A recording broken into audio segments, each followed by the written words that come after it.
सूरज की पहली किरणें धरती को स्पर्श कर रही थी। पक्षियों का कलरव वातावरण में गूंज रहा था।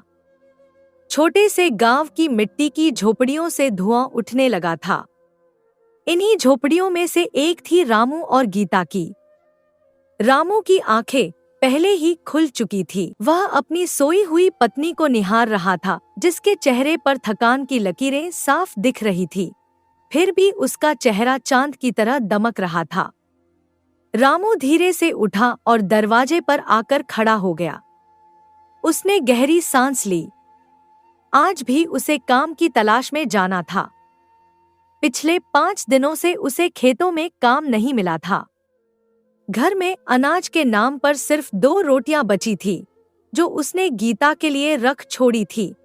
क्या सोच रहे हो रामू? गीता की आवाज ने उसके विचारों को भंग किया। रामू ने मुड़कर अपनी पत्नी को देखा। सुबह की धूप में उसका चेहरा और भी खूबसूरत लग रहा था। काली झाई लिए लंबे बाल, गेहुआ रंग और नक्शीले चेहरे वाली गीता गांव की सबसे सुंदर महिला थी। रामू के मन में हमेशा एक डर रहता था कि कहीं इतनी सुंदर पत्नी को पाकर वह सबकी नजरों में ना आ जाए। कुछ नहीं गीता, उसने मुस्कुराते हुए कहा, बस देख रहा था कि आज मौसम कैसा है। लगता है आज बारिश नहीं होगी, शायद काम मिल जाए। गीता ने रामू के चेहरे के भाव पढ़ लिए। वह जानती थी कि बात कुछ और है। वह उठी और धीरे धीरे चलकर रामू के पास आई। सच बताओ रामू, क्या बात है? 5 दिनों से तुम्हारा चेहरा उतरा हुआ है। मैं तुम्हारी पत्नी हूँ, मुझसे क्या छिपाना? रामू की आंखों में आंसू आ गए। गीता, मैं क्या करूँ? कहाँ जाऊँ? गांव में काम नहीं है। हमारे पास खाने के लिए अनाज नहीं बचा है और आज रात्रि भी हमें भूखे ही सोना पड़ेगा। रामू, गीता ने उसका हाथ थामा। भगवान पर भरोसा रखो, सब ठीक हो जाएगा। भरोसा? कितने दिनों से हम भरोसा कर रहे हैं गीता। किसान साहू से मैंने पिछले महीने उधार मांगा था, उन्होंने मना कर दिया। जमींदार से फसल कटाई के लिए हिस्सेदारी पर खेत मांगा, उन्होंने भी साफ इनकार कर दिया। आज मैंने ठाकुर के यहाँ जाकर उधार मांगने की सोची है, लेकिन मन में डर है कि वे भी मना न कर दें। गीता चुप रही। वह जानती थी कि रामू सही कह रहा है। गांव में अकाल की स्थिति थी। 2 साल से अच्छी बारिश नहीं हुई थी, फसलें सूख गई थी और गांव के अधिकतर परिवार पलायन कर चुके थे। एक बात कहूँ रामू? गीता ने धीरे से पूछा। हाँ कहो न। रामू, ऐसा लगता है कि अब गांव में रहना मुश्किल हो गया है। खेतों में काम भी नहीं मिलता और जो मिलता है उसमें पेट भरना भी मुश्किल है। गीता ने संकोच के साथ कहा। हाँ यह तो है।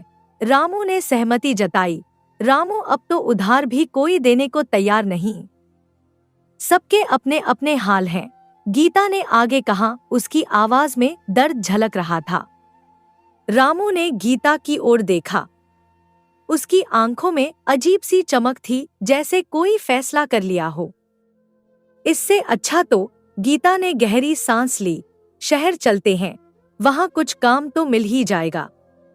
यहाँ तो भूख से मरने के अलावा कोई चारा नहीं दिखता मुझे। रामू के चेहरे पर चिंता की लकीरें उभर आईं। शहर? हम वहां कैसे जाएंगे? और वहां रहेंगे कहाँ? वहां कोई जानता भी तो नहीं है हमें। गीता ने अपने सूखे होठों पर जीभ फेरी और फिर बोली, मेरे पास अभी कुछ गहने बचे हैं। माँ ने शादी में दिए थे, उन्हें बेचकर कुछ पैसे मिल सकते हैं। उन्हीं से सफर और कुछ दिन का गुजारा हो जाएगा, जब तक तुम्हें कोई काम न मिल जाए। रामू चुप हो गया। वह जानता था कि गीता के लिए उसके गहने सिर्फ जेवर नहीं, बल्कि उसकी माँ की आखिरी निशानी थे। गीता के पिता का देहांत उसके बचपन में ही हो गया था और माँ ने कड़ी मेहनत करके उसे पाला था। शादी के कुछ ही महीनों बाद गीता की माँ का भी देहांत हो गया था। इन गहनों के अलावा गीता के पास माँ की याद में और कुछ नहीं था। नहीं गीता, हम तुम्हारे गहने नहीं बेचेंगे। मैं कुछ और रास्ता निकालूंगा, रामू ने दृढ़ता से कहा। गीता ने रामू का हाथ अपने हाथों में लिया और बोली, रामू, मैं जानती हूँ कि तुम मेरे दिल की बात समझते हो। लेकिन इस वक्त हमारी जिंदगी ही दाव पर है। माँ होती तो वही यही कहती कि गहने तो दोबारा बन जाएंगे लेकिन जिंदगी नहीं। रामू की आंखों से आंसू छलक पड़े। उसने गीता को अपने आगोश में ले लिया। गीता, तुम सच में बहुत समझदार हो।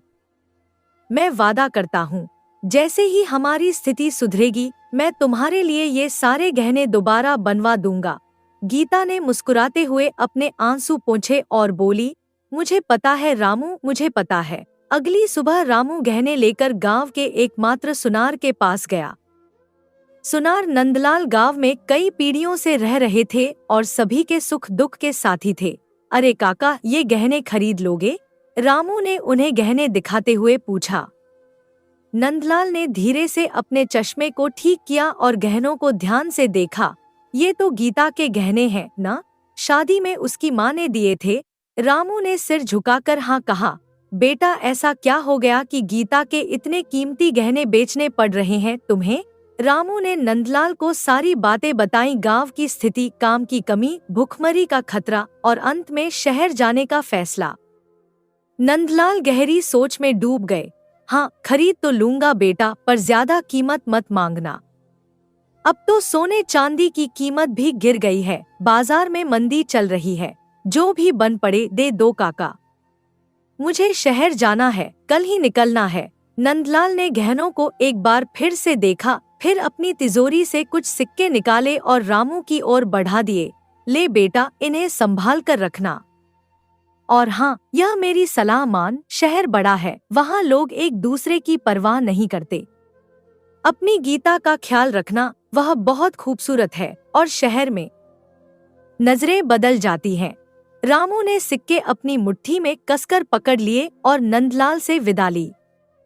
वापस घर आकर उसने गीता को सिक्के दिखाए। गीता के चेहरे पर मुस्कान आ गई। देखा रामू, भगवान हमेशा रास्ता दिखाता है। अब हम शहर जाकर नई शुरुआत करेंगे। रामू ने गीता को गले लगा लिया। उसने मन ही मन प्रण किया कि वह गीता के सपनों को पूरा करेगा, चाहे उसे कितनी भी मेहनत क्यों न करनी पड़े। अगले दिन सुबह सुबह ही रामू और गीता ने अपनी झोपड़ी के दरवाजे पर ताला लगाया और शहर की ओर चल पड़े। उनके पास बस एक छोटा सा बोरिया बिस्तर था, जिसमें कुछ कपड़े और बर्तन थे, और एक पोटली में वो थोड़े बहुत पैसे थे जो गीता के गहने बेचकर मिले थे। गांव छोड़ते समय गीता की आंखों में आंसू थे। जिस मिट्टी में वह पली बड़ी थी, जिन गलियों में उसने खेला था, उन्हें छोड़ना आसान नहीं था। रामू ने गीता का हाथ थामा और धीरे से दबाया, जैसे कह रहा हो, डरो मत, मैं हूं ना। दोनों गांव से निकलकर पगडंडी के रास्ते शहर की ओर बढ़ने लगे। रास्ता लंबा और थकाऊ था। दोपहर होते होते सूरज सिर पर आ गया था। गीता थकान से चूर हो गई थी, लेकिन शिकायत नहीं कर रही थी। गीता, थोड़ी देर आराम कर लें? रामू ने एक पेड़ की छांव की ओर इशारा करते हुए कहा। गीता ने हाँ में सिर हिलाया और दोनों पेड़ के नीचे बैठ गए। रामू ने पोटली से थोड़ा पानी निकाला और गीता को दिया। गीता ने घूंट भरा और फिर रामू को पानी की बोतल लौटा दी। रामू, तुम्हें लगता है हम शहर में अपनी जगह बना पाएंगे?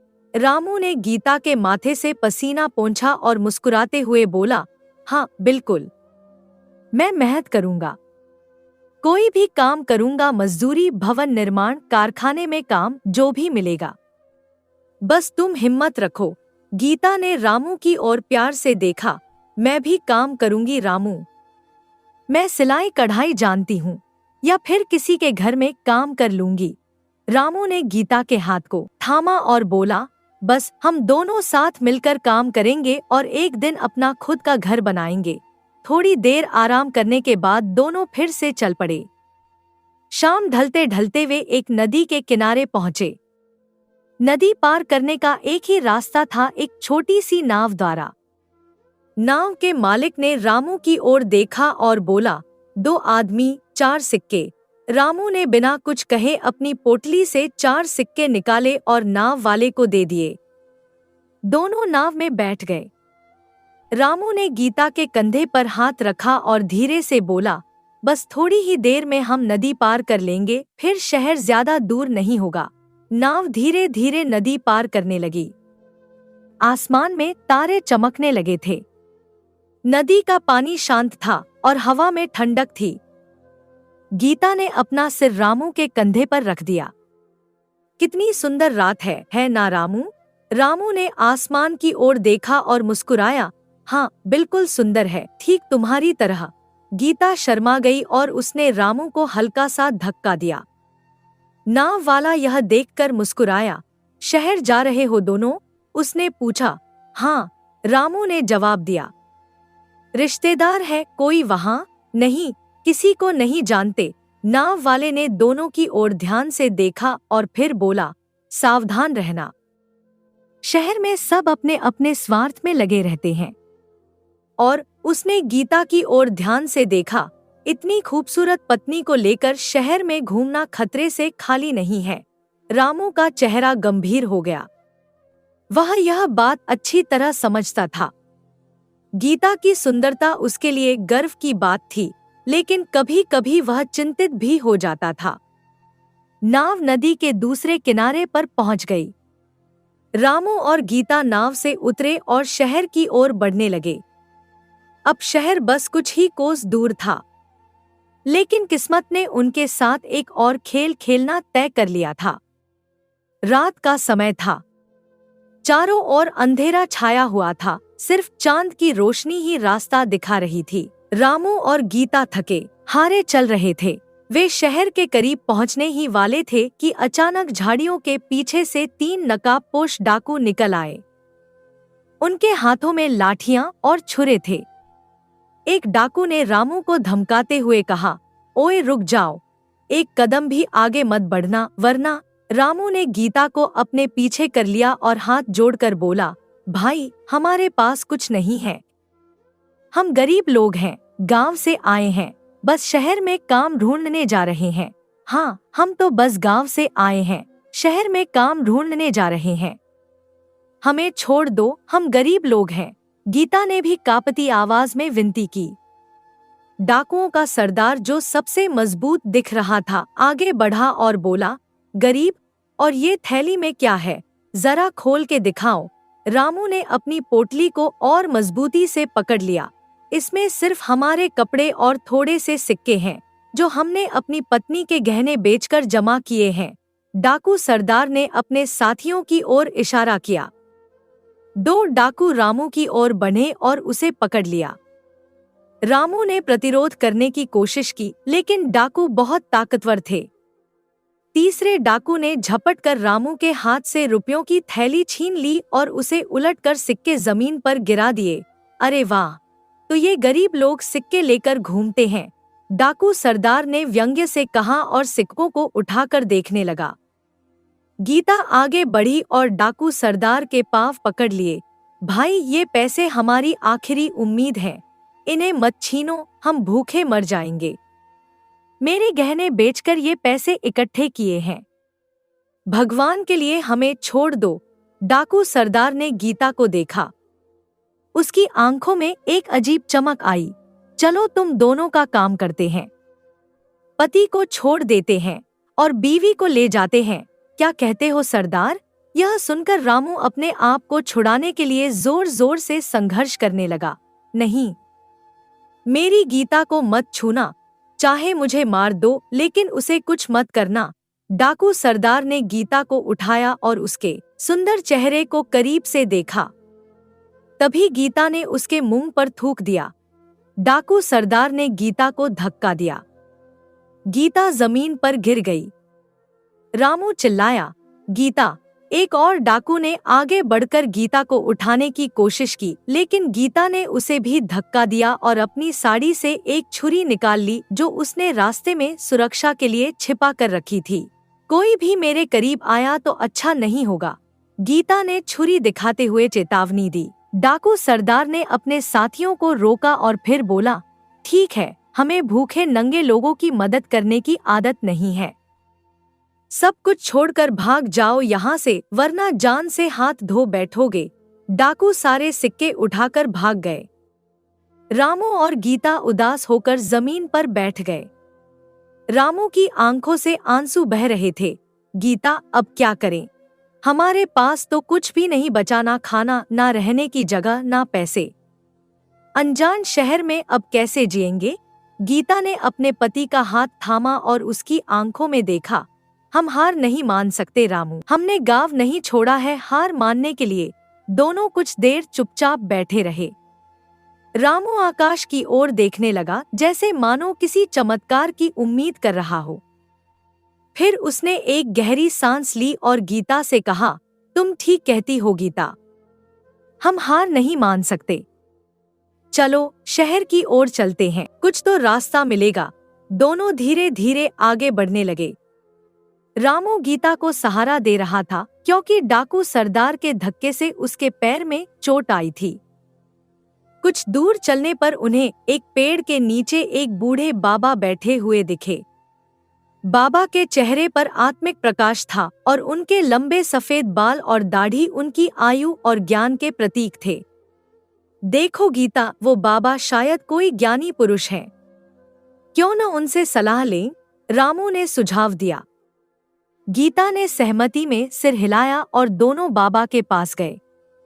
बाबा ध्यान में मगन थे, लेकिन जैसे ही रामू और गीता उनके करीब पहुंचे, उन्होंने अपनी आंखें खोली और दोनों की ओर देखा। आओ बेटा आओ, बाबा ने उन्हें इशारा करके पास बुलाया। रामू और गीता बाबा के सामने बैठ गए। बाबा ने दोनों के चेहरों को ध्यान से देखा और फिर बोले, बेटा तुम दोनों बहुत परेशान लग रहे हो। क्या हुआ?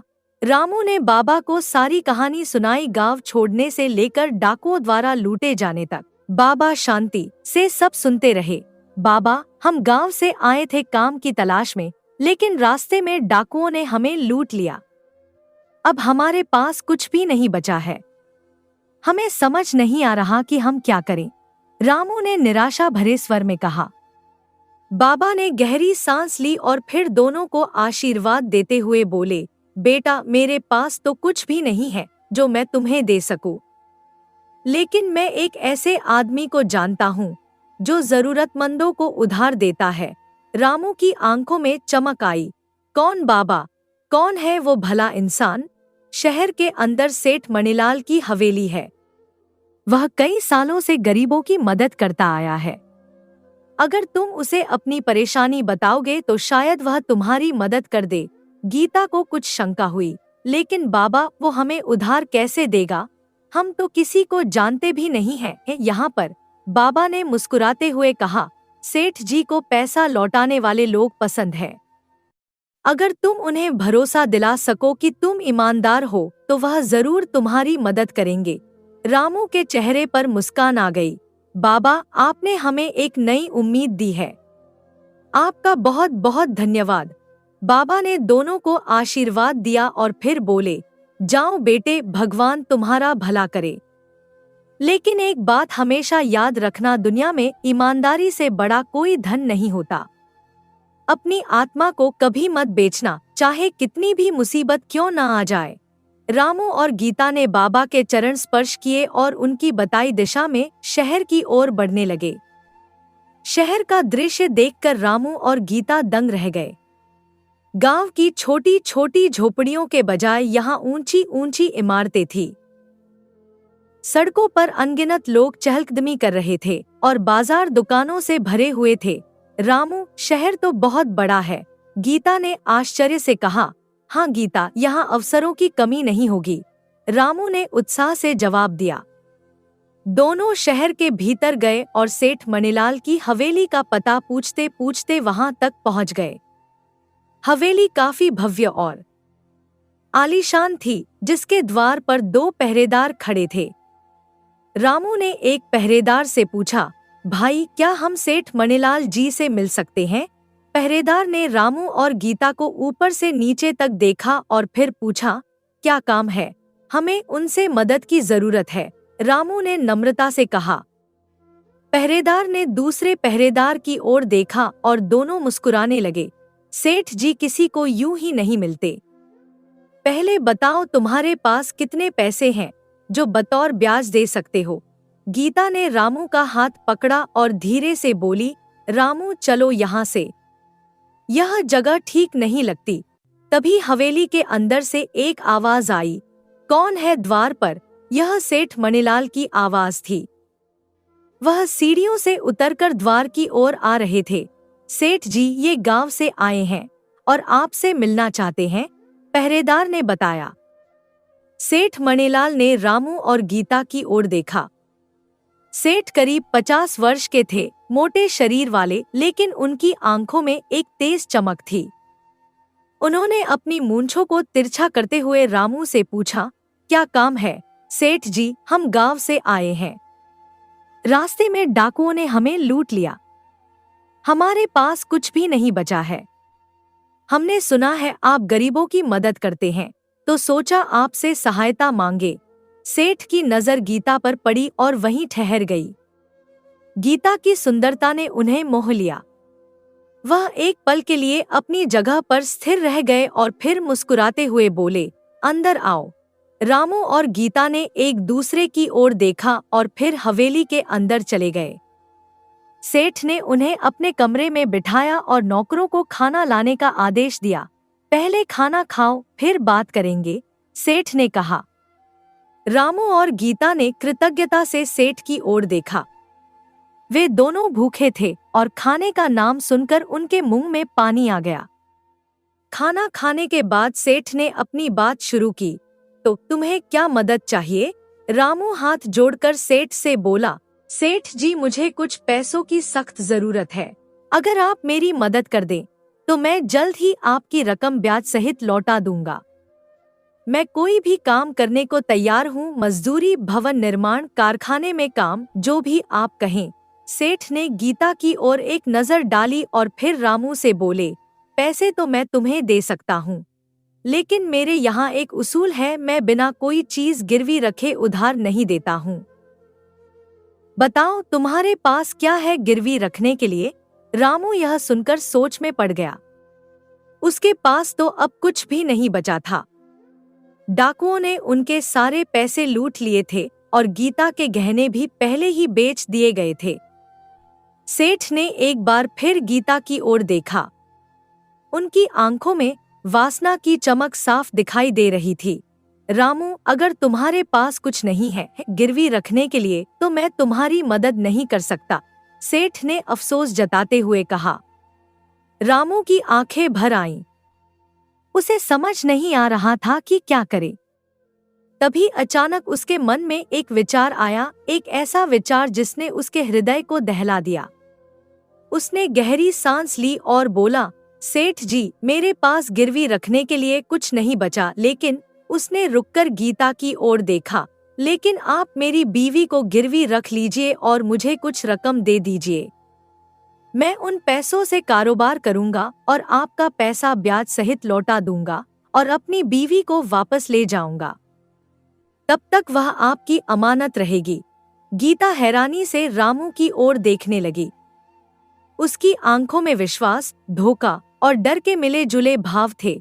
रामू, यह तुम क्या कह रहे हो? गीता ने कांपती आवाज में पूछा।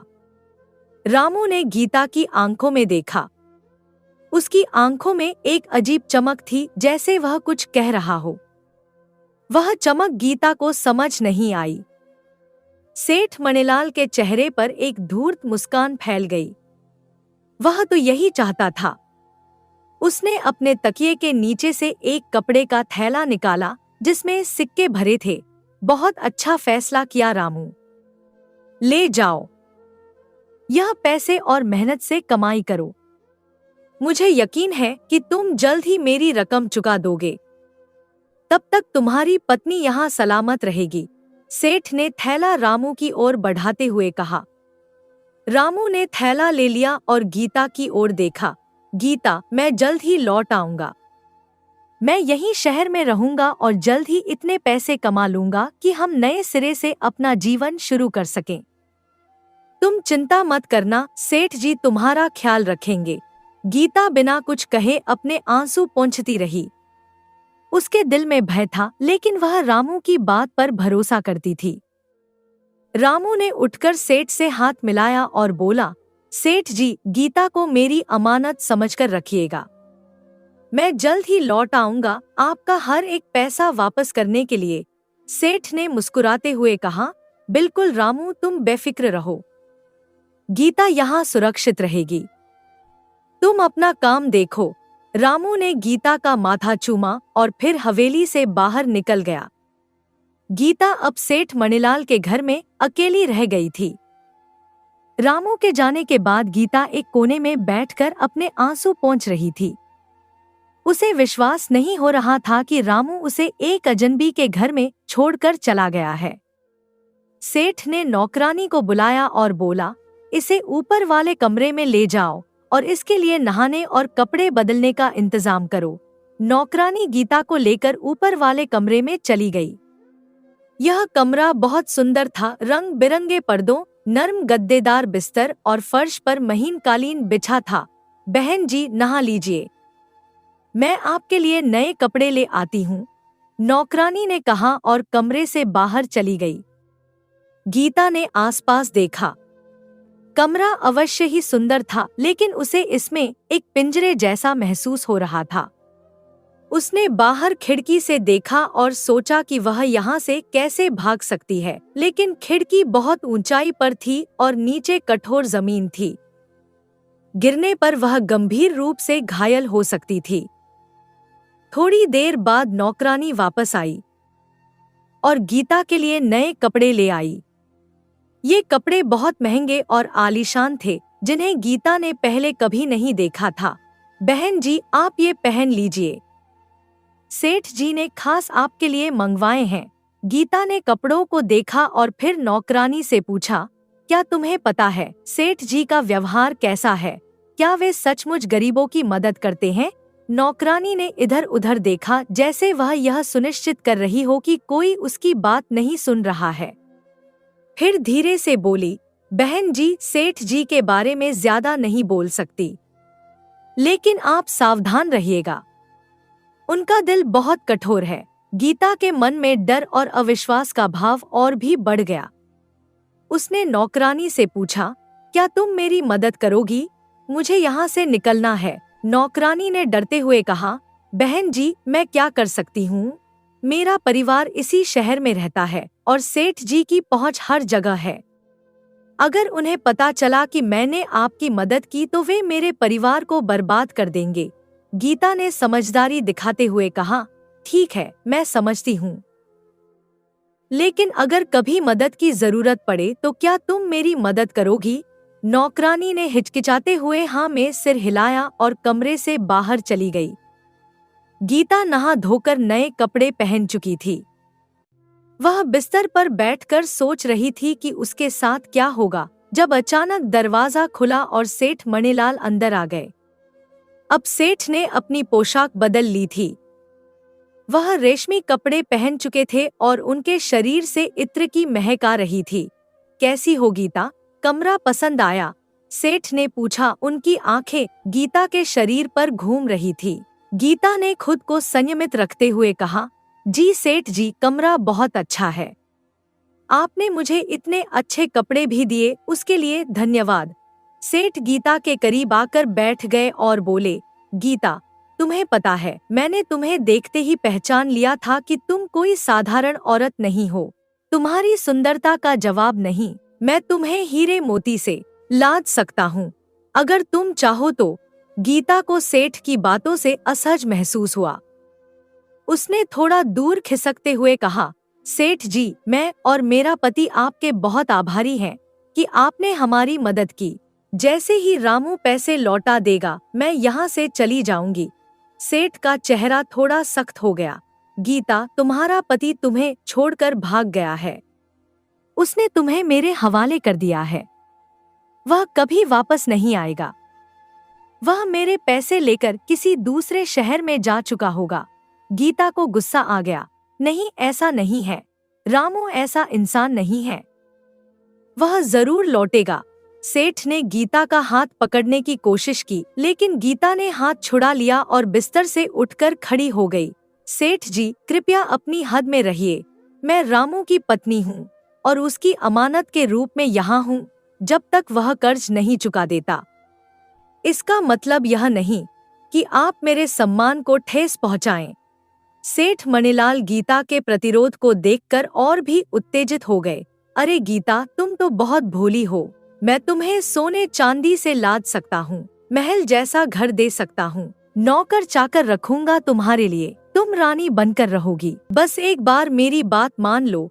उन्होंने गीता की ओर बढ़ना शुरू किया। गीता ने तेजी से पास रखे मिट्टी के दीपक को उठा लिया। सेठ जी, अगर आपने एक कदम भी आगे बढ़ाया तो मैं यह दीपक आपके ऊपर फेंक दूंगी। मैं मर जाऊंगी लेकिन अपनी इज्जत पर आंच नहीं आने दूंगी। गीता ने चेतावनी दी। उसकी आंखों में आग थी। सेठ एक पल के लिए रुक गए। उन्होंने गीता के चेहरे पर निश्चय का भाव देखा और समझ गए कि आज की रात वह सफल नहीं होंगे। बहुत बहादुर हो तुम गीता, सेठ ने कहा, लेकिन याद रखना, यह हवेली मेरी है, यह शहर मेरा है और अब तुम भी मेरी ही हो। आज नहीं तो कल एक न एक दिन तुम मेरी हो जाओगी। यह कहकर सेठ कमरे से बाहर चले गए। गीता ने दरवाजे की कुंडी लगाई और बिस्तर पर गिरकर फूट फूट कर रोने लगी। उसने रामू को याद किया और मन ही मन सोचा, रामू जल्दी आ जाओ, मुझे बचा लो। रामू सेठ मणिलाल की हवेली से निकलकर शहर की गलियों में भटकने लगा। उसके पास अब पैसा था लेकिन मन में दुख और चिंता भी थी। उसने अपनी प्यारी पत्नी को किसी अजनबी के घर में छोड़ दिया था और उसे पता नहीं था कि वह कब तक उसे वापस ला पाएगा। रामू ने बाजार में एक सस्ता कमरा किराए पर लिया और अगले दिन से ही काम की तलाश में लग गया। वह सुबह जल्दी उठता और देर रात तक काम करता। उसका एकमात्र लक्ष्य था जल्द से जल्द पैसे कमाकर गीता को वापस लाना। एक दिन वह एक मंडी में घूम रहा था जहां किसान अपनी उपज बेचने लाते थे। वहां उसने देखा कि कई व्यापारी प्याज खरीद रहे थे। ये प्याज कहाँ से आते हैं? रामू ने एक व्यापारी से पूछा। उत्तर के गांवों से, व्यापारी ने बताया।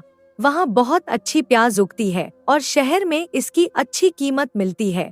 रामू ने सोचा, यह एक अच्छा मौका हो सकता है। उसने अपने पास के पैसों से थोड़ी मात्रा में प्याज खरीदी और शहर के दूसरे हिस्से में, जहां प्याज की कीमत अधिक थी, वहां बेचने चला गया। पहले ही दिन उसे अच्छा मुनाफा हुआ। यही है, रामू ने सोचा, मैं प्याज का व्यापार करूंगा। अगले दिन वह उत्तर के गांवों की ओर चला गया और वहां के किसानों से सीधे प्याज खरीदने का सौदा किया। उसने उन्हें अच्छी कीमत दी जिससे किसान भी खुश हुए। फिर उसने शहर में आकर अपनी प्याज को अच्छी कीमत पर बेचा। धीरे धीरे रामू का व्यापार बढ़ने लगा। उसने कुछ मजदूरों को भी काम पर रखा जो उसकी प्याज लाने ले जाने में मदद करते थे। रामू अपनी मेहनत और लगन से दिन रात काम करता और हर पैसा बचाता ताकि वह जल्द से जल्द सेठ का कर्ज चुका सके। 2 महीने बीत गए और रामू ने अच्छी खासी पूंजी जमा कर ली थी। उसने अब एक छोटी सी गोदाम भी किराए पर ले ली थी जहां वह अपनी प्याज रखता था। एक दिन उसे पता चला कि दक्षिण के इलाकों में भारी बाढ़ आई है, जिससे वहां की प्याज की फसल बर्बाद हो गई है। रामू ने तुरंत इस मौके का फायदा उठाया और अपनी सारी प्याज को दक्षिण के शहरों में भेज दिया, जहां उसे 3 गुना कीमत मिली। इस एक सौदे से रामू ने इतना पैसा कमा लिया जितना वह 2 महीनों में कमाता था। अब उसके पास इतने पैसे थे कि वह सेठ मणिलाल का कर्ज चुका सकता था और अपनी पत्नी गीता को वापस ला सकता था। रामू ने सारे पैसे एक थैली में भरे और सीधा सेठ मणिलाल की हवेली की ओर चल दिया। उसका मन खुशी और उत्साह से भर गया था। अब वह अपनी प्यारी गीता को वापस ले जाएगा। रामू सेठ मणिलाल की हवेली पहुंचा। उसने देखा कि हवेली के बाहर पहले से भी अधिक पहरेदार तैनात थे। वह द्वार पर पहुंचा और पहरेदारों से बोला, मैं सेठ मणिलाल जी से मिलना चाहता हूँ। मेरा नाम रामू है। पहरेदारों ने रामू को पहचान लिया और उसे अंदर जाने दिया। रामू सीधा सेठ के कमरे में पहुंचा। सेठ मणिलाल अपनी कुर्सी पर बैठे हुक्का पी रहे थे। रामू को देखकर उनकी आंखें फैल गईं। वे इतनी जल्दी रामू के लौटने की उम्मीद नहीं कर रहे थे। अरे रामू, तुम इतनी जल्दी वापस आ गए? सेठ ने आश्चर्य से पूछा। रामू के चेहरे पर मुस्कान थी। हाँ सेठ जी, मैंने आपका कर्ज चुकाने का वादा किया था और मैं अपने वादे पर कायम हूँ। रामू ने अपनी थैली सेठ के सामने रख दी और बोला, सेठ जी, अब मेरी हालत ठीक हो गई है। अपना हिसाब कर लीजिए और जितने पैसे मैंने आपसे लिए हैं वह ब्याज समेत चुका देता हूँ। अब मेरी बीवी को मुझे लौटा दीजिए। सेठ मणिलाल, जो पहले ही गीता की खूबसूरती पर फिदा हो चुके थे, यह सुनकर उलझन में पड़ गए।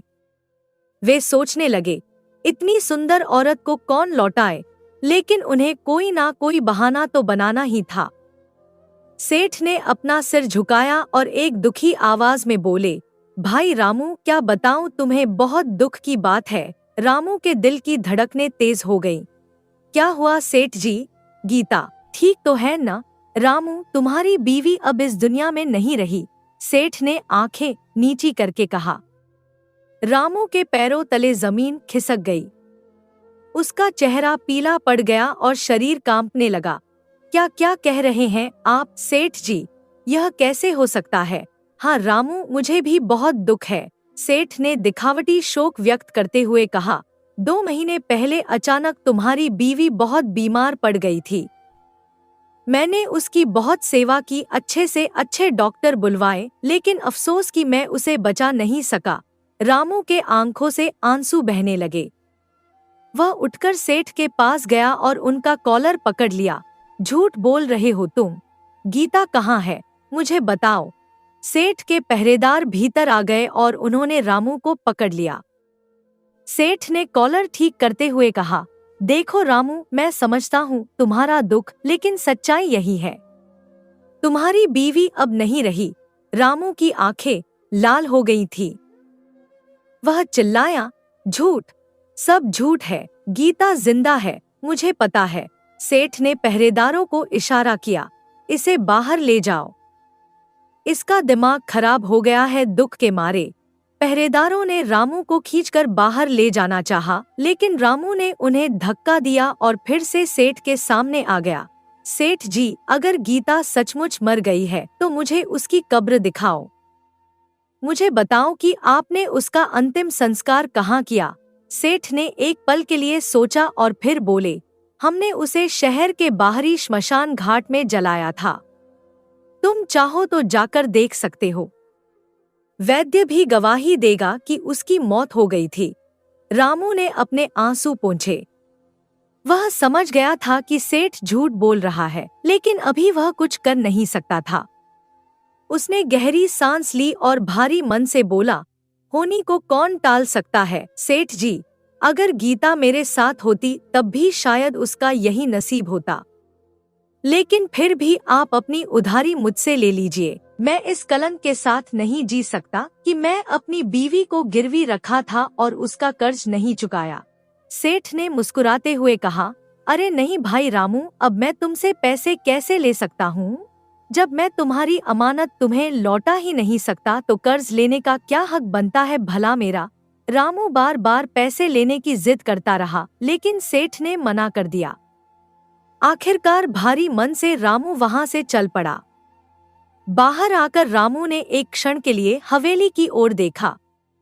उसके दिल में अब सिर्फ एक ही विचार था, गीता को वापस लाना, चाहे कुछ भी करना पड़े। रामू हवेली से निकलकर सीधा उस जगह की ओर चला जहां पहली बार उसकी मुलाकात बाबा से हुई थी। उसे पता था कि बाबा ही एकमात्र व्यक्ति हैं जो उसकी मदद कर सकते हैं। बाबा हमेशा की तरह अपने चबूतरे पर बैठे हुए थे। उनके चारों ओर भक्तों का जमावड़ा था। जैसे ही रामू वहां पहुंचा, बाबा के चेहरे पर मुस्कान आ गई।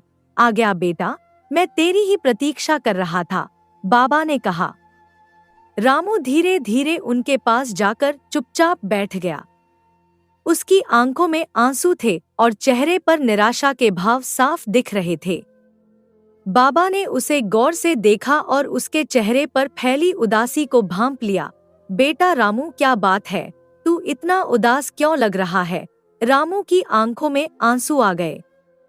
उसने सारी बातें बाबा को बताई। सेठ के अधीन गीता को छोड़ना, प्याज का व्यापार करके पैसे कमाना और फिर सेठ का झूठ कि गीता अब इस दुनिया में नहीं रही। बाबा, सेठ ने मुझसे झूठ बोला। वो कहता है कि गीता अब इस दुनिया में नहीं रही। उसने कहा कि वह बीमार पड़ी है और मर गई है। बाबा ने रामू के कंधे पर हाथ रखा और प्यार से बोले, अरे नादान, तेरा दिल क्या कहता है? क्या गीता मर चुकी है? नहीं बाबा, मेरा मन कहता है कि गीता जिंदा है, रामू ने दृढ़ता से कहा। और तेरा मन सही कहता है, बाबा ने गंभीरता से कहा। सेठ ने तुझे धोखा दिया है। रामू की आंखों में चमक आई। क्या गीता सच में जिंदा है? हाँ रामू, तेरी गीता बिल्कुल सही सलामत सेठ के घर में है, बाबा ने कहा। सेठ की नियत खराब थी, इसलिए उसने तुझे यह झूठी कहानी सुनाई। रामू अपने स्थान से खड़ा हो गया। उसके चेहरे पर क्रोध के भाव थे। मैं अभी जाकर उसी सेठ का गला। रुक जा रामू, बाबा ने उसे रोकते हुए कहा। क्रोध से कुछ नहीं होगा। न्याय के लिए हमें न्याय के मार्ग पर चलना होगा। लेकिन बाबा, मैं क्या करूं? सेठ बहुत शक्तिशाली है। किसी भी अदालत में उसके खिलाफ कौन खड़ा होगा? बाबा ने गहरी सांस ली और फिर बोले, तू सीधे राजा के दरबार में जा और उनसे गुहार लगा कि वह तुझे इंसाफ दिलाए। यहाँ का राजा बहुत समझदार और न्यायप्रिय है। रामू को बाबा की बात पर शंका हुई। लेकिन क्या राजा मेरी जैसे गरीब आदमी की सुनेंगे? हाँ बेटा, वह जरूर सुनेंगे। यहाँ का राजा गरीबों की आवाज सुनने के लिए जाना जाता है। तू बेफिक्र होकर जा। रामू ने बाबा का आशीर्वाद लिया और सीधा राजा के महल की ओर चल दिया। राजा का महल शहर के मध्य में स्थित था। यह एक भव्य इमारत थी जिसके चारों ओर ऊंची दीवारें थी। महल के प्रवेश द्वार पर सैनिक पहरा दे रहे थे। रामू ने एक सैनिक से कहा, मुझे राजा से मिलना है।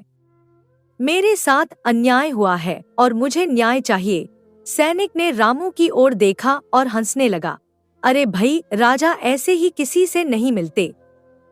पहले दरबारियों से मिलना होगा, फिर वजीर से, और फिर अगर उन्हें लगा कि तुम्हारा मामला गंभीर है तो तुम्हें राजा से मिलने दिया जाएगा। रामू ने हाथ जोड़कर विनती की, भाई साहब, मेरी बात सुनिए। मेरी बीवी को एक बड़े सेठ ने अपने घर में बंद कर रखा है और झूठ बोल रहा है कि वह मर गई है। मेरे पास समय नहीं है, मुझे जल्दी से जल्दी राजा से मिलना है। सैनिक रामू की कहानी सुनकर थोड़ा नरम पड़ा। उसने कहा, ठीक है, जाओ अंदर। आज राजा दरबार लगा रहे हैं, तुम अपनी बात वहां रख सकते हो। रामू ने सैनिक को धन्यवाद दिया और दरबार की ओर चल दिया। दरबार में राजा अपने सिंहासन पर विराजमान थे और उनके चारों ओर मंत्री, वजीर और अन्य दरबारी बैठे थे। राजा एक न्यायप्रिय और समझदार शासक थे जिन्हें अपनी प्रजा की भलाई की चिंता थी। जब रामू दरबार में पहुंचा तो उसने देखा कि कई लोग अपनी समस्याएं राजा के सामने रख रहे थे और राजा ध्यान से उनकी बात सुन रहे थे। रामू की बारी आने पर उसने राजा के सामने नतमस्तक होकर प्रणाम किया। राजा ने पूछा, कहो भाई, क्या तकलीफ है तुम्हें?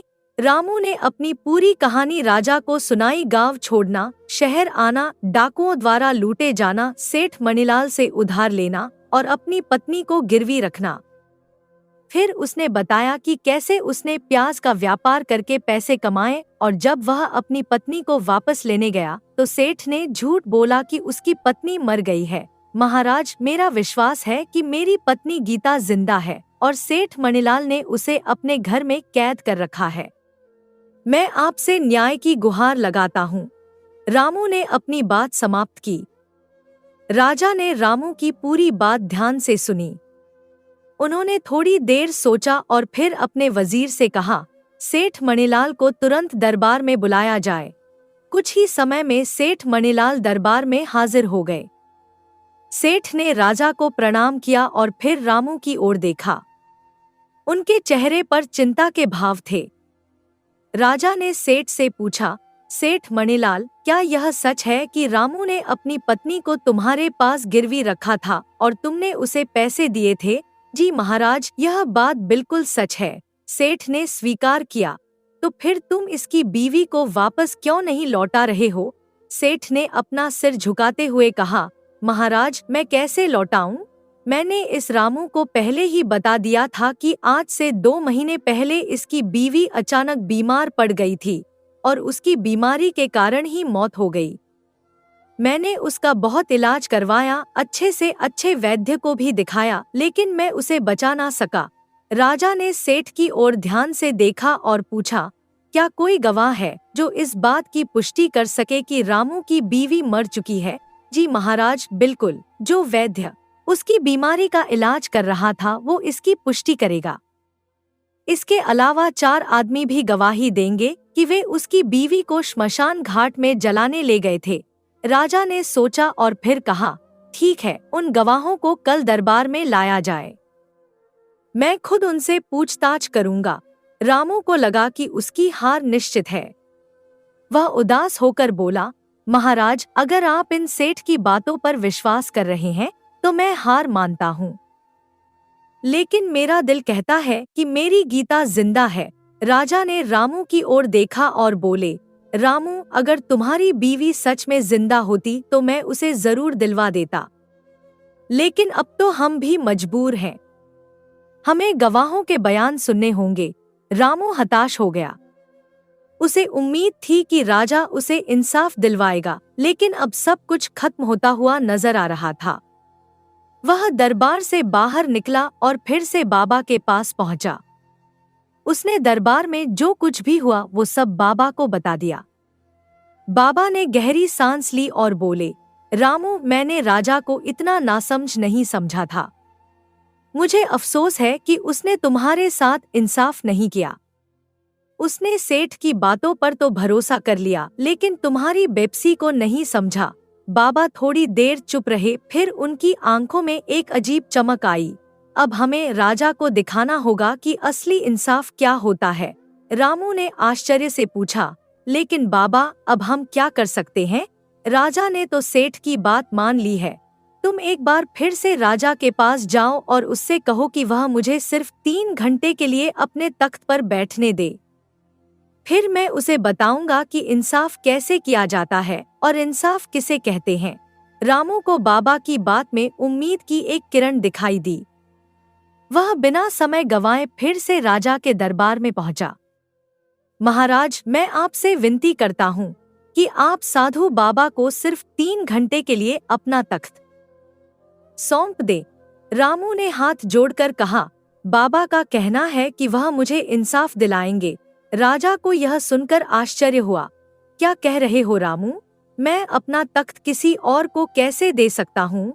रामू ने गिड़गिड़ाते हुए कहा, महाराज सिर्फ 3 घंटे की बात है।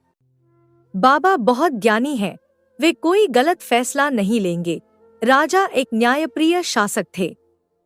उन्होंने कुछ देर सोचा और फिर मुस्कुराते हुए कहा, अगर ऐसा करने से तुम्हें इंसाफ मिल सकता है तो मुझे 3 घंटे के लिए अपना तख्त छोड़ने में कोई परेशानी नहीं है। तुम बाबा को दरबार में बुला लाओ।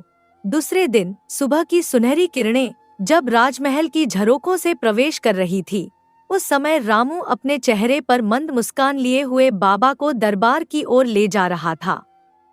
उसकी आंखों में एक अजीब सी चमक थी, मानो आज उसे न्याय मिलने वाला हो। राजा का तख्त अब एक अस्थायी न्यायालय बन चुका था। वहां बैठते ही बाबा के तेजस्वी व्यक्तित्व से पूरा दरबार आलोकित हो उठा। उनकी आंखों में ज्ञान की गहराई और चेहरे पर न्याय का दृढ़ संकल्प स्पष्ट झलक रहा था। बाबा के विशाल ललाट पर एक तिलक था जो उनकी प्रतिभा को और भी निखार रहा था। दरबारियों ने सेठ को बाबा के सामने लाकर खड़ा कर दिया। सेठ का वैभव उसके वस्त्रों से झलक रहा था, परंतु उसकी आंखों में छिपा हुआ कपट भी किसी से छुपा नहीं था। बाबा ने अपनी गंभीर आवाज में पूछा, सेठ जी, आप दावा करते हैं कि 2 महीने पहले रामू की पत्नी का देहांत हो गया। क्या इस बात का कोई प्रमाण आपके पास है? सेठ ने अपने हाथ को हवा में लहराते हुए कहा, हाँ महाराज, मेरे गवाह यहीं मौजूद हैं। आप स्वयं उनसे पूछ सकते हैं। गवाहों को हाजिर किया जाए। बाबा के आदेश पर दरबारी तुरंत हरकत में आ गए। सबसे पहले डॉक्टर को बुलाया गया। वह अपने हाथों को मलते हुए सिर झुकाए बाबा के सामने खड़ा हो गया। बाबा ने उसकी आंखों में झांकते हुए पूछा, क्या तुमने ही रामू की पत्नी का इलाज किया था? जी महाराज, डॉक्टर ने कांपती आवाज में जवाब दिया। बताओ, बाबा ने अपनी दाढ़ी को सहलाते हुए पूछा। तुम रामू की पत्नी का इलाज करने के लिए सेठ के घर जाते थे या फिर वह तुम्हारे पास आती थी? डॉक्टर कुछ क्षण में ही पसीने से तर हो गया। उसकी आवाज और भी कमजोर हो गई। महाराज, सेठ जी स्वयं मेरे पास आकर दवा ले जाते थे। बाबा की आंखें चमक उठीं। अर्थात तुम पूर्ण विश्वास के साथ यह नहीं कह सकते कि वह दवा सेठ रामू की पत्नी के लिए ही ले जाता था? नहीं महाराज, यह बात मैं निश्चितता से नहीं कह सकता। बाबा ने अपनी भ्रिकुटी तान दी। इसका अर्थ यह है कि तुम रोगी को देखे बिना ही औषधि दे देते हो। यह तो अत्यंत विचित्र है। तुम औषधि के स्थान पर किसी को विष भी तो दे सकते हो। क्या पता तुम्हारे द्वारा दिए गए विष से ही रामू की पत्नी की मृत्यु हुई हो? डॉक्टर का चेहरा भय से पीला पड़ गया। उसके होंठ कांपने लगे। वह गला साफ करते हुए बोला, नहीं महाराज, ऐसा कदापि नहीं हो सकता। मैं अपने किसी रोगी को औषधि के बदले विष क्यों दूंगा? इससे तो मेरी सारी प्रतिष्ठा धूल में मिल जाएगी। बाबा ने कठोर स्वर में कहा, अब तो तुम ऐसा ही कहोगे। मैं तुम्हें अपने काम में लापरवाही बरतने और एक रोगी के जीवन से खिलवाड़ करने के अपराध में 50 कोड़े लगवाने का आदेश देने जा रहा हूँ।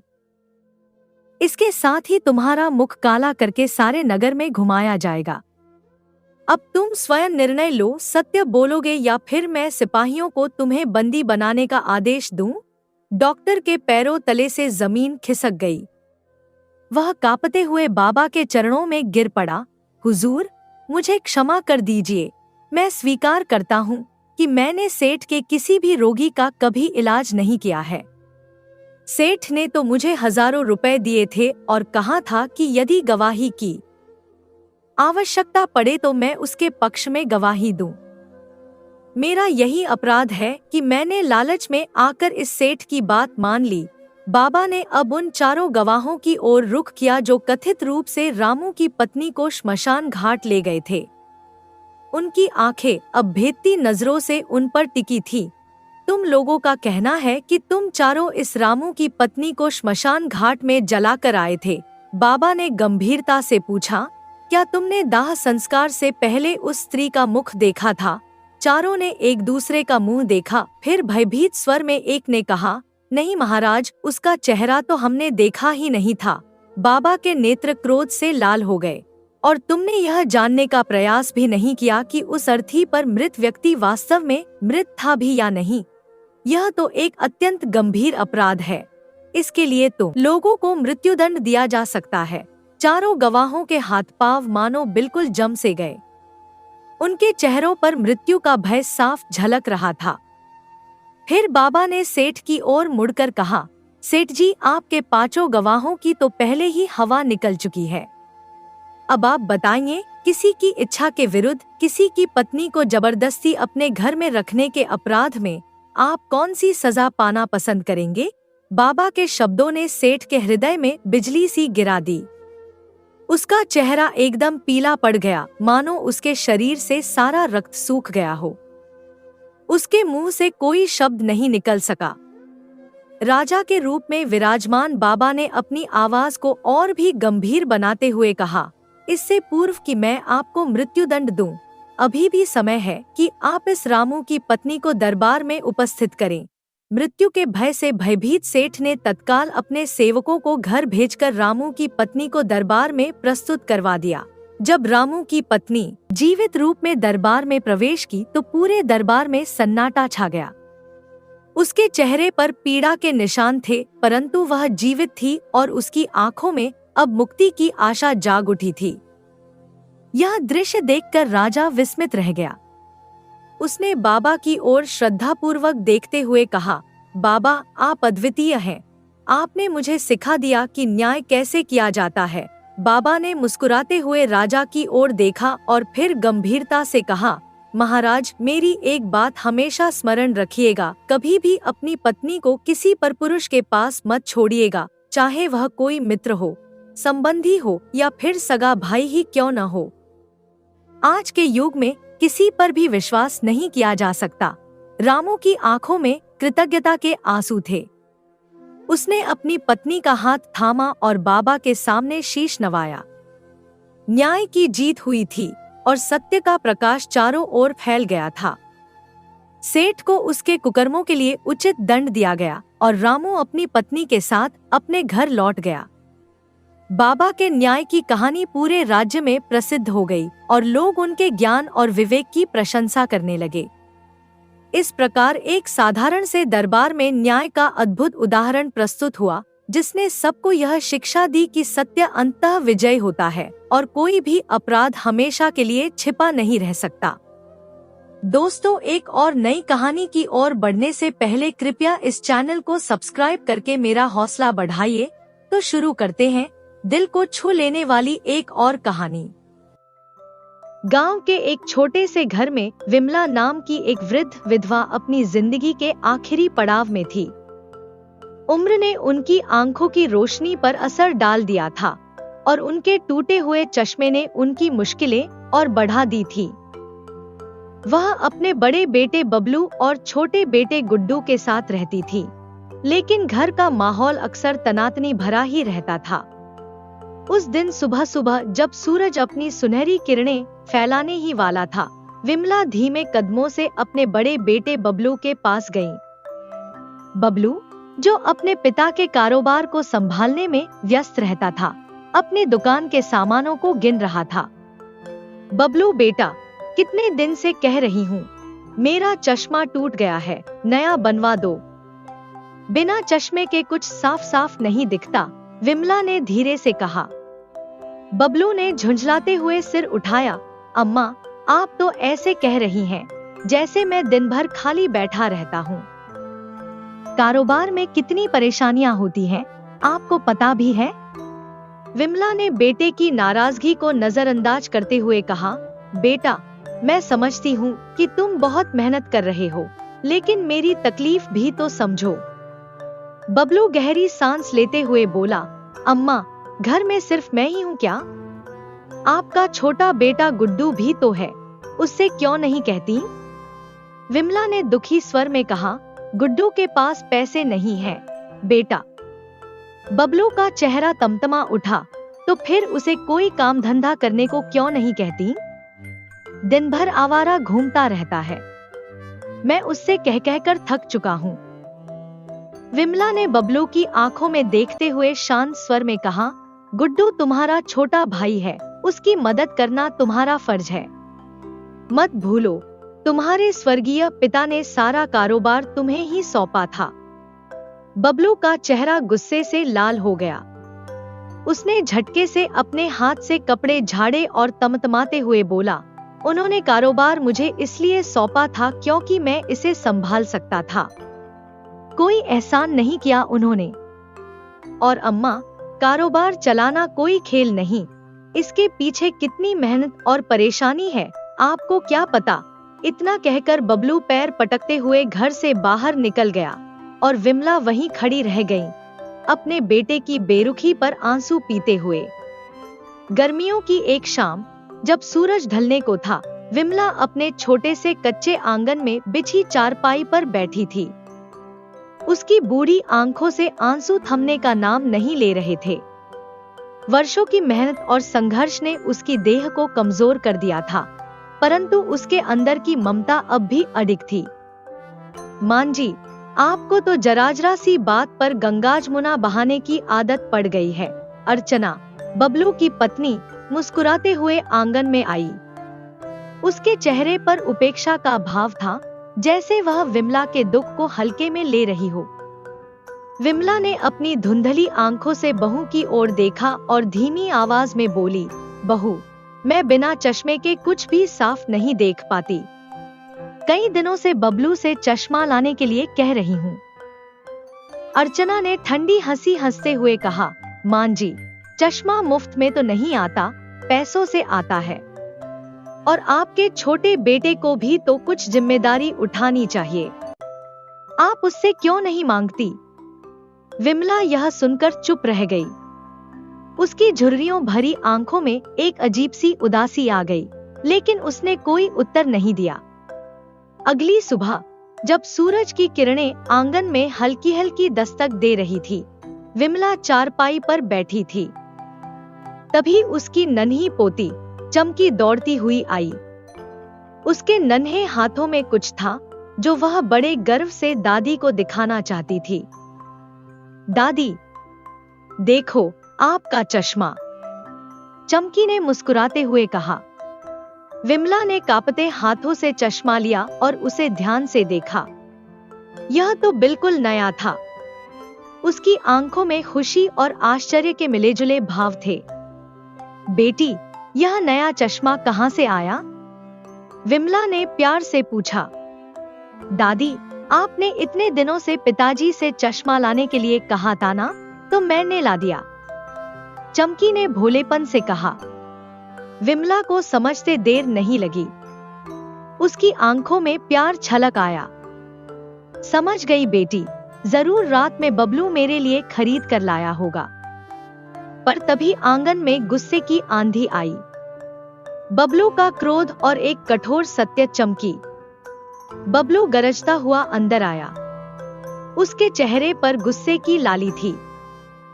उसकी आंखें चमकी पर टिकी थी। मेरी जेब से पैसे तुमने निकाले? उसकी आवाज घर के कोने कोने में गूंज गई। चमकी सहम गई, पर उसकी मासूमियत अभी भी उसके चेहरे पर थी। पिताजी, मैंने दादी के चश्मे के लिए कुछ पैसे लिए थे, मैं आपको बताने ही वाली थी, उसने डरते हुए कहा। लेकिन इससे पहले कि बबलू कुछ कहता, अर्चना तेजी से आई और एक जोरदार थप्पड़ चमकी के गाल पर जड़ दिया। इसे चोरी कहते हैं, चमकी, अर्चना ने सख्त लहजे में कहा। चमकी की आंखों में आंसू आ गए। उसका मासूम दिल ठेस खा गया था। बबलू ने अपनी माँ की ओर देखा और कहा, माँ, मुझे आपसे ऐसी उम्मीद नहीं थी। जब मैं चश्मा नहीं ला पाया, तो आपने अपनी पोती से पैसे चोरी करवाने का फैसला किया। विमला के लिए यह शब्द किसी तेज छुरी से कम नहीं थे। उसकी आंखों में आंसू उमड़ आए, लेकिन इस बार यह आंसू बेबसी के नहीं, बल्कि दर्द और अपमान के थे। बबलू के कठोर शब्दों से सन्नाटा छा गया था। तभी गुड्डू तेजी से वहां आया। उसकी आंखों में गुस्से की लपटें जल रही थी। उसने कड़कती आवाज में कहा, भैया, आपको माँ से इस तरह बात करने का कोई हक नहीं है। बबलू हंसा, लेकिन उसकी हंसी में तंज था। हाँ हाँ, सब हक तो माँ ने तुम्हें ही दे रखे हैं। ना काम के, ना काज के, दुश्मन अनाज के। गुड्डू की मुट्ठियां भिंज गईं। ऐसा नहीं है भैया कि मैं काम नहीं करना चाहता। कब से आपके पास आकर पैसे मांग रहा हूँ ताकि मैं कुछ कर सकूं, लेकिन आप हर बार टाल देते हैं। अब तो मुझे आपकी नियत पर भी शक होने लगा है। बबलू तड़प कर बोला, पैसे मेहनत से कमाए जाते हैं, अनपढ़ कहीं के। गुड्डू की आंखों में आंसू छलक आए, लेकिन उसकी आवाज मजबूत थी। भैया, पैसे मेहनत से कमाए जाते हैं, ये मैं भी जानता हूँ। लेकिन शायद आप भूल गए कि जिन पैसों पर आप इतना इतरा रहे हैं, वो भी पिताजी की मेहनत से कमाए गए हैं, और उनमें मेरा भी बराबर का हिस्सा है। विमला, जो अब तक सब कुछ देख रही थी, कांपती हुई खड़ी हुई और बोली, चुप रहो गुड्डू। क्या मैंने तुम्हें यही सिखाया है कि अपने बड़े भाई से इस तरह बात करो? गुड्डू की आंखों में दुख और क्रोध का सागर उमड़ पड़ा। नहीं माँ, मैं बदतमीजी नहीं कर रहा, बल्कि अपने अधिकार की बात कर रहा हूँ। और मैं हर दिन आपका अपमान होते नहीं देख सकता। इतना कहकर गुड्डू क्रोधित होकर वहां से निकल गया। वह तेज कदमों से चलते हुए गांव के बाहर एक पुराने पीपल के पेड़ के नीचे जा बैठा। उसने अपने घुटनों में सिर छिपा लिया और उसकी आंखों से आंसू बहने लगे। कुछ देर बाद गांव का मुखिया वहां से गुजरा। उसने गुड्डू को उदास देखकर पास आकर पूछा, क्या बात है बेटा, तुम्हारी आंखों में आंसू क्यों हैं? गुड्डू ने धीरे से सिर उठाया और भरी हुई आवाज में बोला, अब मैं आपको क्या बताऊं मुखिया जी, मैं रोज अपने घर में अपनी माँ का अपमान होते देखता हूँ और चाहकर भी कुछ नहीं कर सकता क्योंकि मेरे पास पैसे नहीं हैं। मुखिया ने गहरी सांस ली और गुड्डू के कंधे पर हाथ रखा। बेटा, मेरी आंखों से तुम्हारे घर के हालात छुपे नहीं हैं। मैं जानता हूँ कि वहाँ क्या चल रहा है, लेकिन किसी के घर के मामलों में दखल देना मेरा अधिकार नहीं है। गुड्डू ने तेजी से अपनी आंखों के आंसू पोंछे और कहा, लेकिन मुखिया जी, आप गांव के मुखिया हैं। आपको मेरे घर का फैसला करना ही होगा। आप जानते हैं कि पिताजी ने मरने से पहले सारा कारोबार बड़े भैया को सौंपा था और मैं उनसे पैसे मांग मांग कर थक चुका हूँ। मुखिया ने गंभीरता से सिर हिलाया। हाँ बेटा, जानता हूँ। तुम्हारे पिता ने कारोबार बबलू को सौंपा, शायद इसलिए क्योंकि तुम अनपढ़ थे। लेकिन अब तुम्हें अपने हक से वंचित नहीं किया जा सकता। तुम चिंता मत करो, आज शाम को मैं तुम्हारे घर आऊंगा और बबलू से इस बारे में बात करूंगा। मैं उसे समझाऊंगा कि वह तुम्हें कारोबार करने के लिए कुछ पैसे दे दे। गुड्डू की आंखों में एक नई आशा की चमक आ गई। धन्यवाद मुखिया जी, मुझे आपसे यही उम्मीद थी। यह कहकर गुड्डू वहां से चले जाता है। शाम का समय था, सूरज ढलने को था और गांव की पगडंडियों पर हल्की हल्की धूल उड़ रही थी। विमला अपने घर के आंगन में बैठी थी कि तभी घर के दरवाजे पर गांव के मुखिया की आवाज गूंजी। अरे मुखिया जी, आप अचानक हमारे घर कैसे? बबलू ने चौंकते हुए पूछा। मुखिया ने गंभीर स्वर में कहा, बबलू, मैं यहाँ एक शिकायत पर आया हूँ। गुड्डू जो पास ही खड़ा था आगे बढ़ा और बोल पड़ा, मुखिया जी, मेरे पिता की संपत्ति में मेरा भी उतना ही अधिकार है जितना बबलू का। मैंने अपने हक के लिए आपसे न्याय की उम्मीद की है। बबलू यह सुनकर हंस पड़ा और मुस्कुराते हुए बोला, कौन सा अधिकार? कौन सी संपत्ति? जरा साफ साफ बताओ तो सही। फिर वह तेजी से अंदर गया, अलमारी से कुछ कागजात निकाले और उन्हें मुखिया के सामने लाकर रख दिया। यह देखिए मुखिया जी, यह दस्तावेज साबित करते हैं कि गुड्डू ने अपने हिस्से की पूरी जायदाद मेरे नाम कर दी है। मुखिया ने गंभीर नजरों से उन कागजों को देखा। गुड्डू भी झटपट आगे बढ़ा और गुस्से में चीख पड़ा, यह क्या भैया? कुछ दिनों पहले जो एक साधारण कागज पर आपने मुझसे अंगूठा लगवाया था, वह असल में एक धोखा था। आपने छल से मेरे हिस्से को भी हड़प लिया। बबलू ठहाका मारकर हंसा। जिसे तुम धोखा कहते हो, उसे दुनियादारी में चालाकी कहते हैं मेरे छोटे भाई। मुखिया ने एक गहरी सांस ली और निराशा से सिर हिलाते हुए कहा, गुड्डू, अब मैं कुछ नहीं कर सकता। तुमने अपने हाथों से ही अपनी किस्मत पर ताले लगा लिए हैं। तुम्हारा अंगूठा इन कागजों पर है और अब तुम्हारे पास कोई अधिकार नहीं बचा। यह कहकर मुखिया वहां से चला गया। विमला, जो अब तक अपने आंसू रोकने की कोशिश कर रही थी, फूट फूट कर रो पड़ी। उसने अपने बड़े बेटे की तरफ देखा और कांपती आवाज में बोली, बबलू, मुझे तुझसे ऐसी उम्मीद नहीं थी। तेरे पिता तुझ पर कितना भरोसा करते थे। तूने जो किया है उसकी आत्मा को भी तड़पा कर रख दिया होगा। लेकिन बबलू की आंखों में कोई पछतावा नहीं था। उसने बेरहमी से कहा, माँ, मैं कहना तो नहीं चाहता था, लेकिन अब कहना ही पड़ेगा।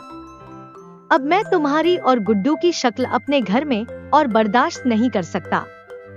इससे पहले कि मैं तुम्हें धक्के मारकर निकालूं, तुम खुद यहाँ से चली जाओ। गुड्डू की मुट्ठियां गुस्से से भिंच गईं, लेकिन उसकी माँ की हालत देखकर उसने अपने आंसू पोंछे और उनकी कमर थाम ली। विमला ने कांपते हुए कदम आगे बढ़ाए और अपने आंसुओं को पोंछते हुए कहा, बेटा, इस घर से निकालकर तूने सिर्फ हमें नहीं, बल्कि अपने संस्कारों को भी घर से बाहर फेंक दिया है। रात का अंधेरा घना हो चुका था। आसमान में टिमटिमाते सितारे किसी मूक दर्शक की भांति देख रहे थे। गुड्डू अपनी बूढ़ी माँ विमला का हाथ थामे भारी कदमों से उस घर से बाहर निकला जिसे कभी उसने अपना संसार समझा था।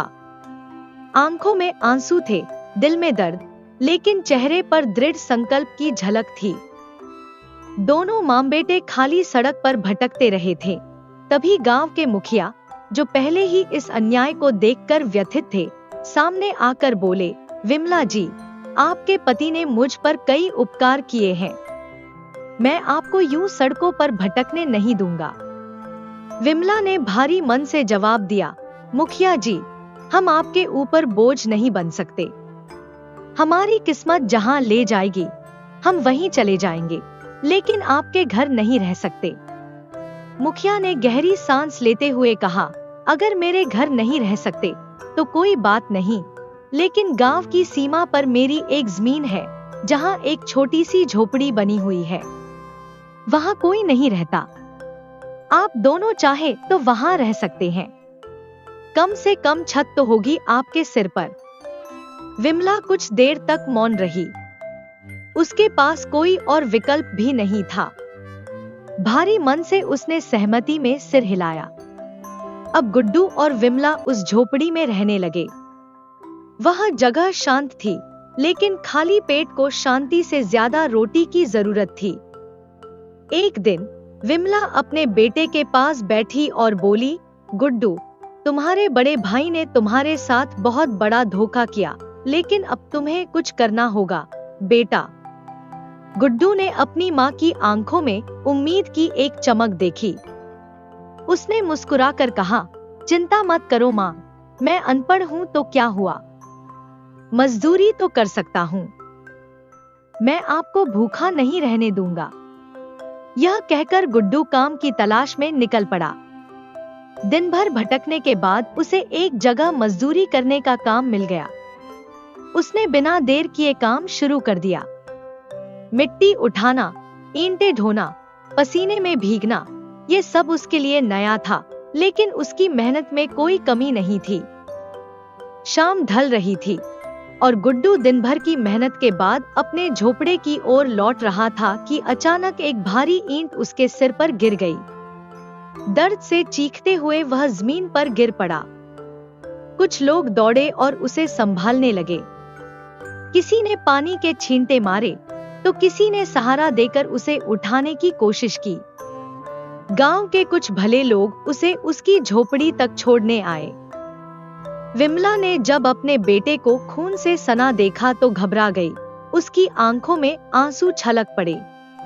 उसने कांपते हाथों से गुड्डू के सिर को सहलाया और रोते हुए कहा, बेटा, तुम्हारे पिता तुमसे बहुत प्यार करते थे। उन्होंने तुम्हें कभी मेहनत का काम नहीं करने दिया। मुझे कभी सपने में भी नहीं लगा था कि तुम्हें इस हाल में देखना पड़ेगा। गुड्डू ने अपनी माँ का हाथ थाम लिया और मुस्कुराकर बोला, रो मत माँ, यह बस एक छोटी सी चोट है, जल्द ही ठीक हो जाएगी। विमला ने आंसू पोंछे और तुरंत झोपड़ी के पास उगे कुछ औषधीय पौधों को तोड़ लाई। उन पत्तियों को उसने पत्थर पर पीसा और अपने बेटे के घावों पर हल्के हाथों से मलने लगी। उसका स्पर्श एक औषधि से भी ज्यादा कारगर था। गुड्डू को कुछ ही देर में गहरे आराम का एहसास हुआ। उसे ऐसा महसूस हुआ जैसे उसके जख्म कभी थे ही नहीं और दर्द तो जैसे गायब हो गया हो। वह हैरान था। तभी मुखिया जी वहां आए और मुस्कुराते हुए बोले, बेटा गुड्डू, शायद तुम्हारी माँ ने तुम्हें यह नहीं बताया कि तुम्हारी माँ को जड़ी बूटियों का बहुत गहरा ज्ञान था। सालों पहले वह जड़ी बूटियों का अचार बनाकर बेचा करती थी। तुम्हारे पिता गांव-गांव जाकर उसे बेचते थे। गुड्डू ने चौंकते हुए पूछा, तो फिर माँ ने अचार बनाना क्यों बंद कर दिया? मुखिया जी ने जवाब दिया, तुम्हारे पिता ने फिर दूसरा व्यापार शुरू किया, लेकिन तुम्हारी माँ ने उन्हें उस व्यापार में सफल बनाने में अहम भूमिका निभाई। फिर मुखिया जी ने विमला से कहा, विमला जी, तुम अभी भी अचार क्यों नहीं बनाती हो? तुम अचार बनाओ और गुड्डू उसे गांव-गांव बेचने जाएगा। विमला को मुखिया जी का यह सुझाव बहुत अच्छा लगा। अगले दिन वह जंगल में गई और वहां से जड़ी बूटियों को तोड़कर लाई। फिर उसने उन बूटियों को कड़वे तेल और कुछ विशेष मसालों के साथ डालकर अचार तैयार किया। यह कोई साधारण अचार नहीं था, बल्कि जड़ी बूटियों से बना हुआ अचार था, जो बड़े से बड़े रोगी को भी ठीक करने में सक्षम था।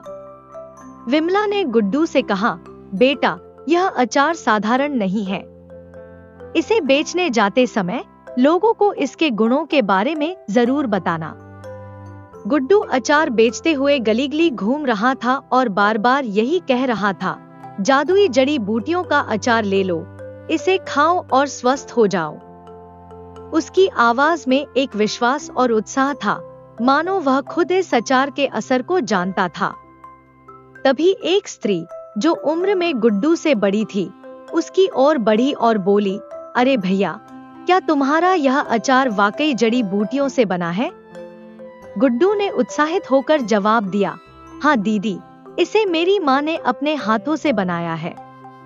स्त्री को यह सुनकर आश्चर्य हुआ और उसने तुरंत कहा, भैया, अगर सच में ऐसा है तो मुझे यह अचार चाहिए।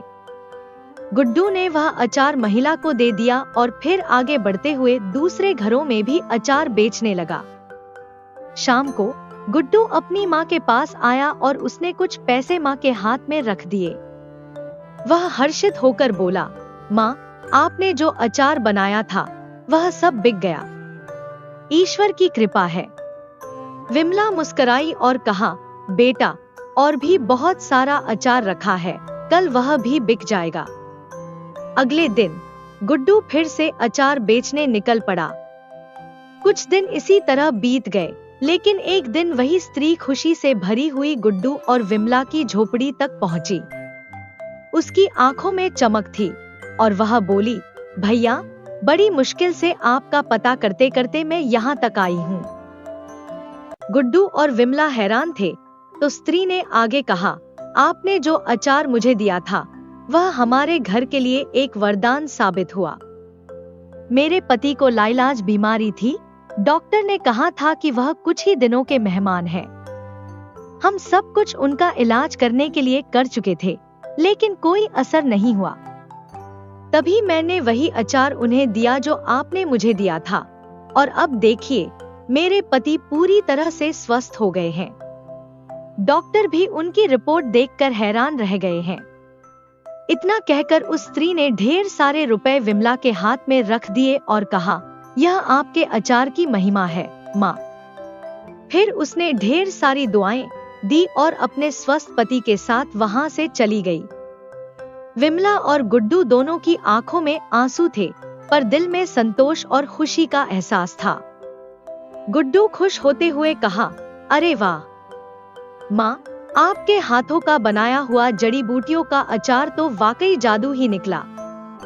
यह शब्द सुनते ही विमला का दिल गदगद हो उठा। वह दिन एक नई शुरुआत का प्रतीक बन गया था। हर दिन अब लोग आकर विमला और गुड्डू से यह बताते कि उनके अचार को खाने के बाद वे ठीक हो गए थे। विमला का अचार धीरे धीरे आसपास के गांवों में जादुई अचार के नाम से प्रसिद्ध हो गया। यह अचार किसी औषधि से कम नहीं था और लोगों का विश्वास इसमें अडिग हो चुका था। विमला ने एक दिन अपने बेटे गुड्डू से कहा, बेटा, अब हमारे पास इतना धन इकट्ठा हो गया है कि हम अपनी खुद की जमीन खरीदकर उस पर एक अच्छा सा घर बना सकते हैं। गुड्डू ने मुस्कुराते हुए जवाब दिया, माँ, आपने मेरे मुंह की बात छीन ली, मैं भी यही कहने वाला था। विमला ने गांव में जमीन खरीदी और उस पर एक आलीशान घर बनवाया। अब दोनों माँ बेटे उस घर में शांति से रहने लगे और उनकी जिंदगी में सुख समृद्धि का नया अध्याय शुरू हुआ। कुछ दिनों बाद एक डॉक्टर विमला से मिलने आया। डॉक्टर साहब, जिनके पास कई तरह के उपचार थे, विमला के अचार के बारे में सोचते हुए आए थे। वह विमला से बोले, देखिए, मुझे समझ में नहीं आता कि आपके अचार में ऐसा क्या है जो बड़े से बड़े लाइलाज मरीज भी ठीक हो जा रहे हैं।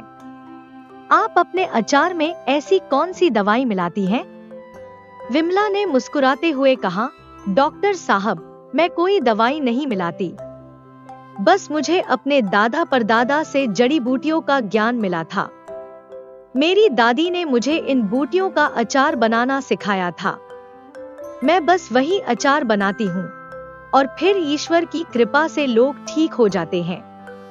डॉक्टर साहब विमला की बात सुनकर मुस्कुराए और बोले, मैं चाहता हूँ कि आप मेरे अस्पताल में भी मरीजों की देखभाल में योगदान दें। विमला और गुड्डू को यह सुनकर बहुत खुशी हुई। विमला ने कहा, यह मेरे लिए गर्व की बात है। मैं और मेरा बेटा कल से आपके अस्पताल में कुछ समय बिताएंगे। डॉक्टर साहब ने धन्यवाद दिया और वहां से विदा ली। अब विमला और गुड्डू रोज कुछ समय के लिए अस्पताल जाने लगे। विमला और गुड्डू के अस्पताल में काम करने के बाद से वहां के माहौल में एक सकारात्मक बदलाव आ चुका था। हर रोज मरीजों की हालत में सुधार होता और अस्पताल में एक नई उम्मीद की किरण चमकने लगी थी। एक दिन डॉक्टर विमला से बोले, विमला जी, जब से आप यहाँ आई हैं, तब से अस्पताल में मरीजों की सेहत में बहुत सुधार हुआ है। डॉक्टर की बातों का असर अभी भी विमला और गुड्डू पर था ही। तभी अचानक अस्पताल की एक नर्स दौड़ते हुए डॉक्टर के पास आई और बोली, डॉक्टर, जल्दी आइए, एक मरीज आया है जिसकी हालत बहुत गंभीर है। कौन है वह मरीज? डॉक्टर ने पूछा। नर्स ने घबराते हुए बताया, एक लड़की है, केवल 10 साल की। डॉक्टर नर्स के साथ उस लड़की के पास पहुंचे और जैसे ही उन्होंने उस बच्ची को देखा, उनकी आंखों में हैरानी और चिंता का मिलाजुला भाव था। वह बच्ची कोई और नहीं बल्कि बबलू की बेटी चमकी थी। डॉक्टर ने तुरंत कहा, क्या हुआ है इस बच्ची को? बबलू, जो बहुत घबराया हुआ था, बोला, डॉक्टर साहब, पता नहीं क्या हो गया है। मेरी बेटी पिछले कई दिनों से न कुछ खा रही थी, न पी रही थी, बहुत कमजोर हो गई है। डॉक्टर ने शांतिपूर्वक जवाब दिया, आप घबराइए मत, मैं देखता हूँ। इतना कहकर उन्होंने चमकी की जांच शुरू की। जांच के दौरान डॉक्टर का चेहरा बिगड़ गया और उनकी आंखों में चिंता साफ झलक रही थी। उन्होंने बबलू और अर्चना से कहा, ओ माय गॉड, इस बच्चे की उम्र तो केवल 10 साल है, लेकिन इसकी हालत ऐसी लग रही है जैसे इसे किसी गहरे सदमे का सामना करना पड़ा हो।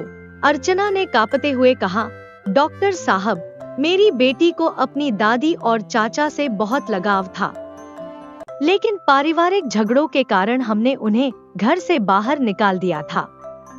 मुझे लगता है कि यही कारण है कि मेरी बेटी इस हालत में है।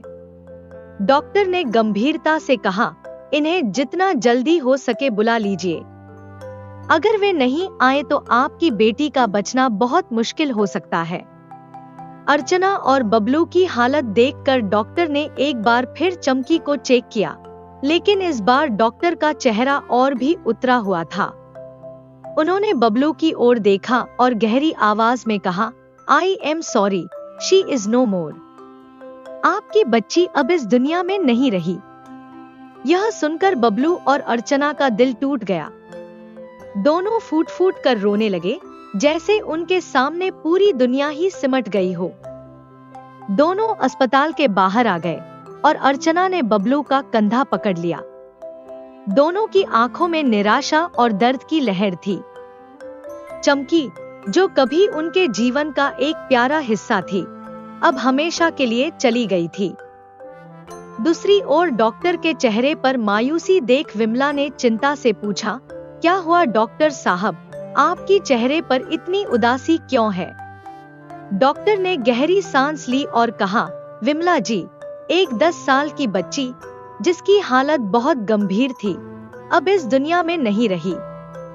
ओह नहीं, यह तो बहुत दुखद है। विमला ने दुखी होकर कहा, क्या नाम था उस बच्ची का? डॉक्टर ने जवाब दिया, उस बच्ची का नाम चमकी था और उसके माता पिता अभी भी उसे लेकर अस्पताल के बाहर रो रहे थे। चमकी का नाम सुनते ही गुड्डू और विमला के दिलों में एक गहरी हलचल हुई, जैसे किसी ने उनके पैरों तले जमीन खींच ली हो। विमला के चेहरे पर चिंता की लकीरें गहरी हो गईं। विमला ने घबराते हुए डॉक्टर से कहा, क्या आप मुझे उसे जल्दी दिखा सकते हैं?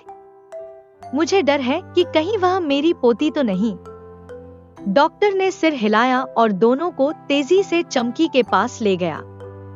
जैसे ही वे कमरे में पहुंचे, गुड्डू ने चमकी को देखा और उसकी हालत देखकर वह फूट फूट कर रो पड़ा। उसकी आंखों में इस दुख को सहन करने की ताकत नहीं थी।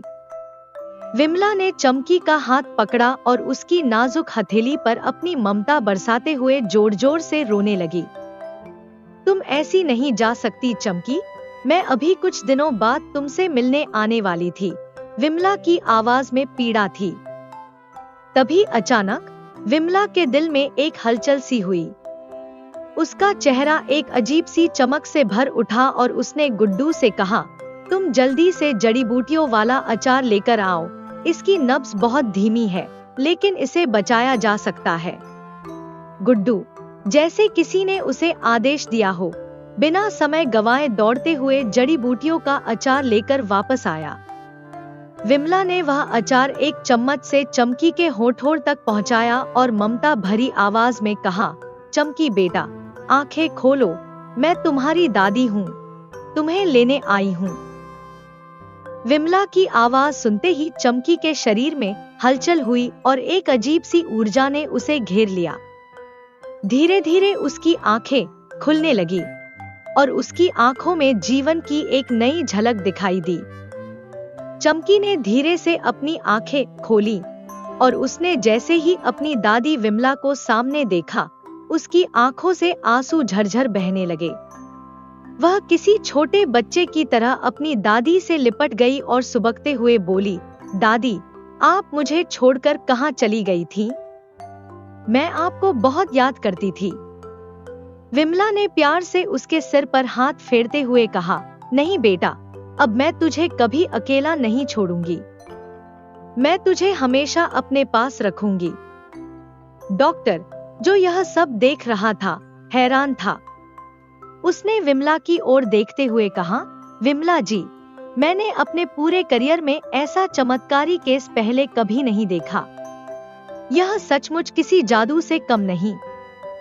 विमला ने हल्की मुस्कान के साथ जवाब दिया, यह कोई जादू नहीं, बल्कि प्रकृति की शक्ति और प्रेम की ताकत है। चमकी की आंखों में नई चमक थी। दादी के स्पर्श से उसमें एक नई ऊर्जा आ गई थी। तभी विमला ने प्यार भरी आवाज में कहा, जा बेटी, बाहर तेरे माता पिता तुझसे मिलने के लिए बेचैन हैं। उन्हें जाकर बता कि तू अब पूरी तरह ठीक है।